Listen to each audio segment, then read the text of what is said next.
সন্তোষদা আজকে বিজেপিতে যোগদান করছেন, কি বলবেন প্রথমে বিষয়টা? কিছু বলার নেই।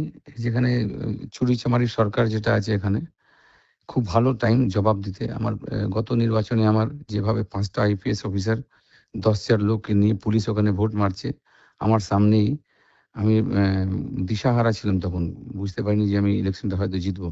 কিন্তু মানুষ আমায় খুব ভালোবাসে ওখানে ৫,০০০ ভোট দিয়ে আমাকে জেতালো ওখানে। ১ম থেকেই আমি কংগ্রেস ছাড়া তো কোনো দল করিনি। কিন্তু দেখলাম হুম। লাস্টে যে কংগ্রেস লড়তে পারছে না। হুম।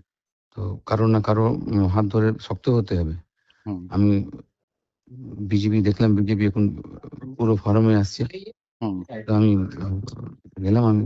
সন্তোষদা, একটা লাস্ট প্রশ্ন করব, সেটা হচ্ছে হুম, যেভাবে আপনি বিজেপিতে যোগদান করছেন, এতদিন ধরে কংগ্রেস করতেন, আপনার লড়াই আপনার এলাকা থেকে কিন্তু যেখানে তৃণমূল সমস্ত আসনে জয়লাভ করে কাউন্সিলর ভোটে, অর্থাৎ পুরসভা ভোটে, সেখানে আপনি আপনার সিট অক্ষত রাখেন।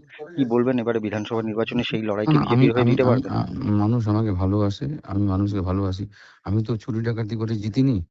আমি জিতেছি মানুষের সেবা করে। হুম। সেবা করার জন্যই রাজনীতি করছি।